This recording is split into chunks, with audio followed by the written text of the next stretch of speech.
Hello and welcome back to All or Not According to Jack.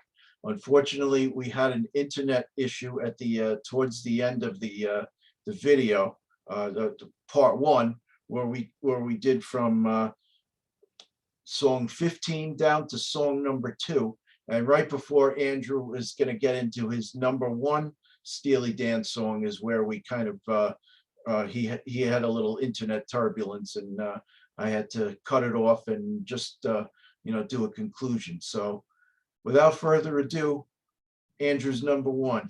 Go ahead. All right, here we go.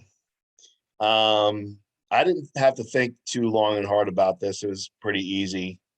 I never really thought about what my favorite Steely Dan song was until you asked me to do this. But this was probably the easiest song out of all the 15. There's never any question. And of course, it's Asia on the album Asia. Oh, nice. And what can I say? I mean, anybody that plays drums, wants to be like Steve Gadd, who is just one of the best drummers of our time, and probably been on more studio recordings than you realize. Just one of those session drummers. Guy's a legend.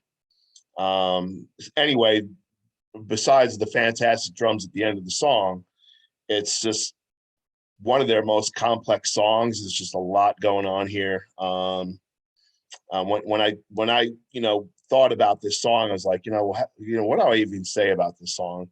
And basically what I came up with, to me, it's like a symphony. A symphony is very structured. There's normally like a melody and a build up, then like I said, with structure. And that's how this song is. It opens with lyrics, and there's a big build up in the middle. There's all kinds of things going on. They're doing this instrument called, I'm not even sure I'm pronouncing this right, marimba. It's kind of like like a xylophone. Yeah, it's like a wooden xylophone. Yeah. Correct. And there's guitars, there's horns, there's police whistles. And then the song goes back to the lyrics and ends with a big drum finish at the end. Just an outstanding song. So okay, that's cool. That's my number 1. All right, very cool.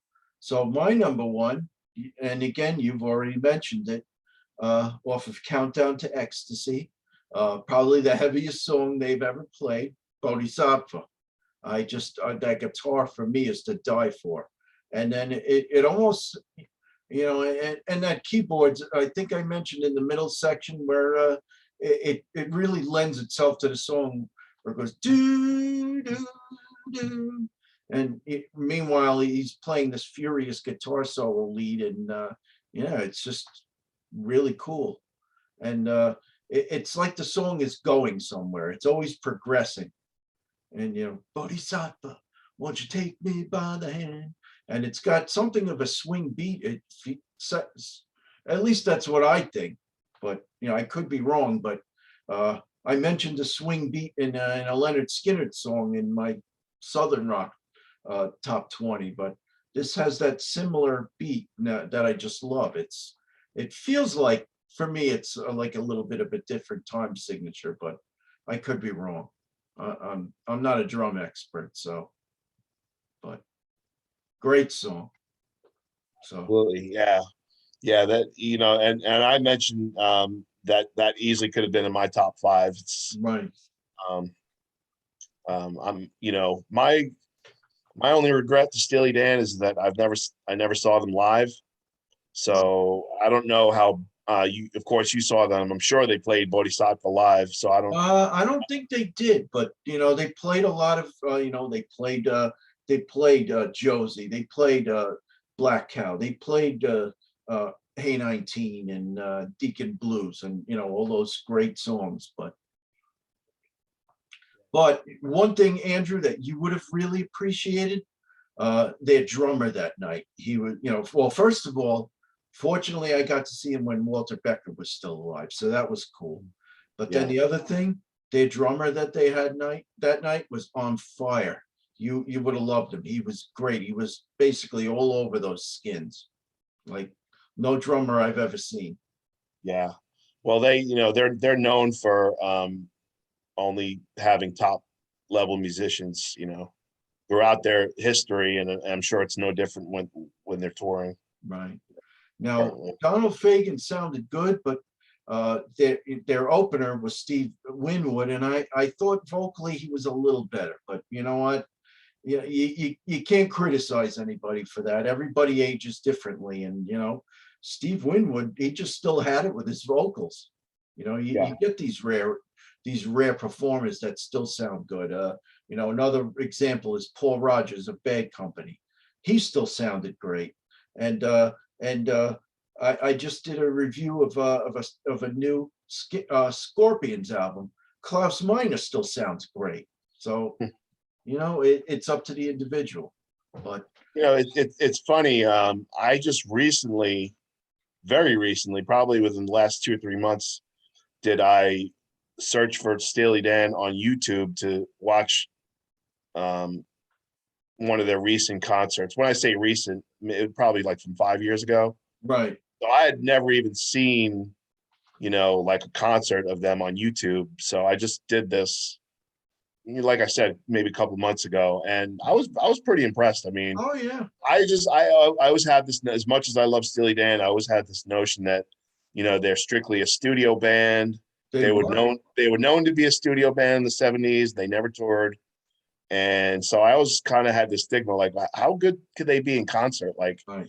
everything is, like, overdubbed, and all these tracks and all these, tricks and gimmicks they're using in the studio. So Then how good could they possibly be live? And I have to say that when I watched the concert on the YouTube, I was pretty impressed. oh So yeah, they're great. I mean, unfortunately, a funny thing happened along the way for them.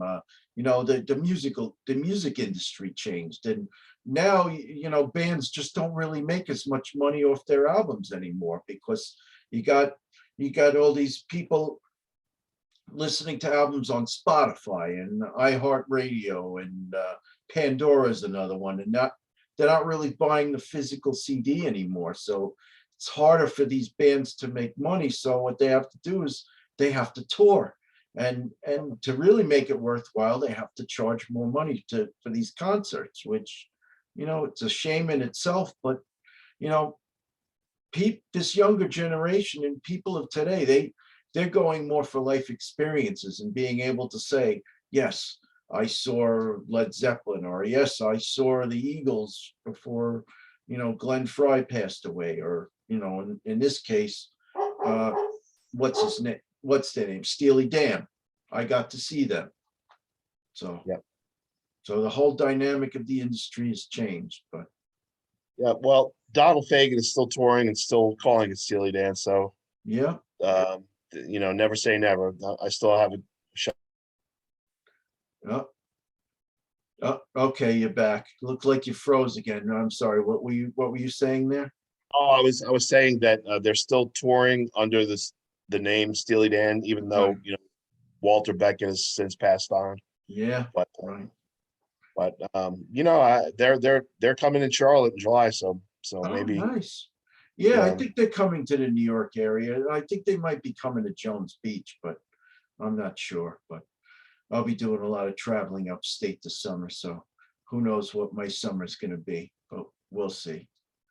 But in any event, this has been a lot of fun. I'm so glad that you could join me, bro.